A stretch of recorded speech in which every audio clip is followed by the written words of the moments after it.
আসসালামু আলাইকুম। আশা করি সবাই ভালো আছেন। আমরা যদি সাম্প্রতিক সময়ে ভেনেজুয়েলার দিকে লক্ষ্য করি, তাহলে একটা প্রশ্ন এসে যায় যে ভেনেজুয়েলা এত তেল সমৃদ্ধ একটা দেশ হওয়ার পরেও তার দেশের অবস্থা এমন কেন, বা অর্থনৈতিক অবস্থা এত পঙ্গু কেন? কারণ আপনি যদি দেখেন যে আল্লাহ তাআলা কোনো দেশকে কোনো না কোনো কিছুভাবে সমৃদ্ধ করেছে।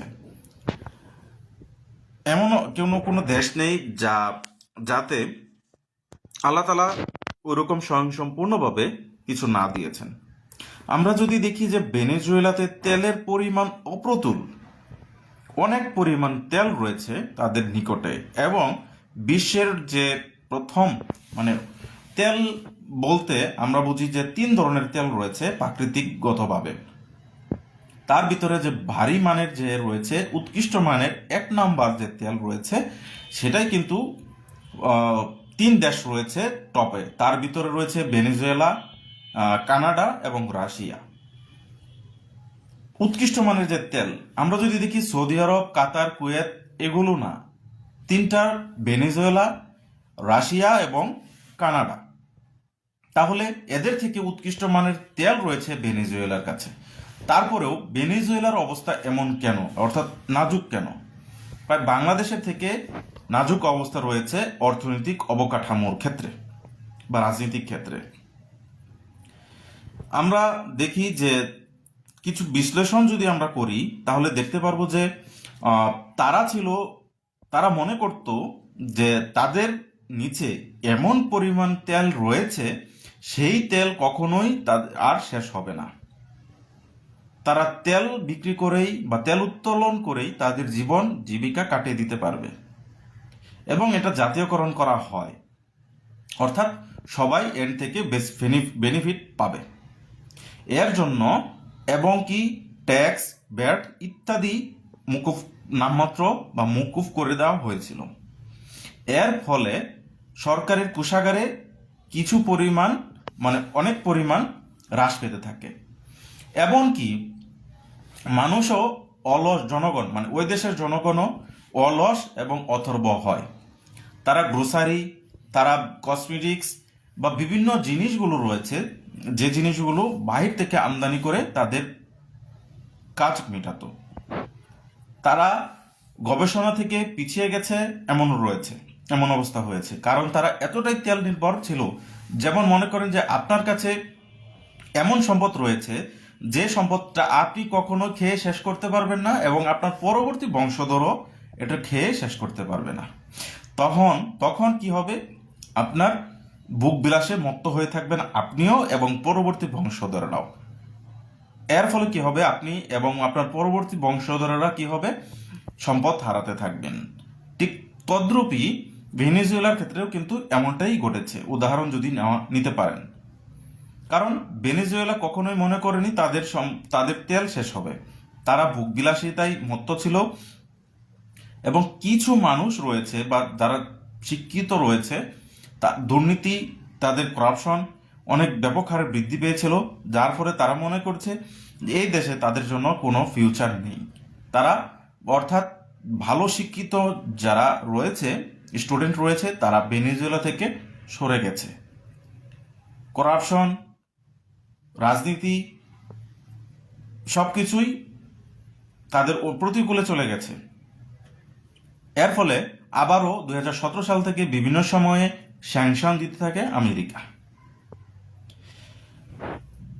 মাদুরো 12 বছর, শেষ পর্যন্ত 12 বছর সে রাষ্ট্রের ক্ষমতা দখল রাখে, এবং সে তার রাষ্ট্রের জন্য কিছুই করতে পারেনি। দুর্নীতি হ্রাস করাতে পারেনি। সে সমকামিতা, সে ফিলিস্তিনি ইস্যু নিয়ে কথাবার্তা বলেছে, এবং বিশ্ব দরবারে আলোচনা এবং ভালো মানুষ রয়েছে, কিন্তু দিন শেষে দেশের কল্যাণ, মানুষ, জনগণের জন্য সে তেমন কিছুই করতে পারেনি। এই যে যে একটা অবস্থা, এটাই হচ্ছে ভেনেজুয়েলার এই অবকাঠামোর জন্য, দুর্বল অবকাঠামোর জন্য দায়ী। এর ফলে হয়েছে কি, আমেরিকা বুঝতে পেরেছে, এবং আমেরিকা তাদের যে আমি আরেকটা ভিডিওতে বলেছি যে তার ভেনেজুয়েলার তেল কেন প্রয়োজন। কারণ ভেনেজুয়েলার তেল সব দেশেরই প্রয়োজন, কারণ ভারী তেল ভালো। এখন আমেরিকা সে ভারী তেল প্রক্রিয়াজাতকরণের জন্য অনেক ফ্যাক্টরি বা অনেক শিল্প কারখানা বানিয়েছে, এবং এই যে শিল্প কারখানা রয়েছে পর্যাপ্ত পরিমাণে যদি ওই তেল না রিফাইন করতে হয় তাহলে তার ফ্যাক্টরিটা ধসে যাবে। রাশিয়া থেকে তার নেওয়ার কোনো সুযোগ নেই, কানাডা থেকে কিছু আসছে এবং যা প্রতুল নয়। এর জন্য তার প্রয়োজন ওই পাশের দেশটাকে, যার কাছ থেকে সে তেল নিলে তার কোম্পানি এবং ওই দেশের যারা সংশ্লিষ্ট রয়েছে মালিক, তারা লাভবান হবে। এটাই হচ্ছে মূল কারণ। আর ওই যে কথাগুলো বললাম এগুলোই হচ্ছে ওই দেশের জন্য ক্ষতি সাধন রয়েছে, যার ফলে সহজেই মাদুরোকে তুলে নেওয়া পসিবিলিটি হয়েছে, এবং ওই দেশের জনগণও কোনো কিছুতেই তার পক্ষে কথা বলেনি, বরঞ্চ তাকে নিয়ে ওই দেশটাকে আরো ভালো করেছে। দেশের জনগণ এবং কল্যাণ, আমরা জানি যে দেশেও কিন্তু এই বছর ওই দেশ থেকে কিন্তু ভেনেজুয়েলা থেকে কিন্তু নোবেল পুরস্কার, শান্তি পুরস্কার পেয়েছে। যখন মাদুরোকে নেওয়া হয় তখন কিন্তু ওই নোবেল পুরস্কার যিনি পেয়েছেন তিনি কিন্তু বলেছেন যে আমরা একটা দুর্বল শাসক থেকে রক্ষা পেয়েছি। তার মানে বোঝা গেল যে তার প্রতি তার দেশের জনগণের কোনো আস্থা নেই, কোনো উৎসাহই নেই, বরঞ্চ তাকে নেওয়ার পর তারা আরো ভালো দিন যাবে বা দিন কাটাবে। এখন ডোনাল্ড ট্রাম্প যেহেতু ভেনেজুয়েলার উপরে হস্তক্ষেপ করা শুরু করেছে, এখন ভেনেজুয়েলার কাছে কিন্তু অনেক পরিমাণে স্বর্ণ রয়েছে। এখন দেখার বিষয় যে ডোনাল্ড ট্রাম্প ওই স্বর্ণগুলোকে কি করে এবং তেলটা সে কিভাবে নিয়ে যায়, এটা আমরা পরবর্তীতে দেখব। এখন ভেনেজুয়েলা যখন তার তেল ছিল সঠিকভাবে যদি ইউটিলাইজ করত, তদারকি করত, মানুষজনকে শিক্ষিত করত এবং দেশের অবকাঠামোর জন্য উন্নয়ন করত, অস্ত্র কিনত, তাহলে কিন্তু তার এই সমস্যাটার ভিতরে দিয়ে যেতে হতো না। এটার অনেক দেরি হয়ে গেছে।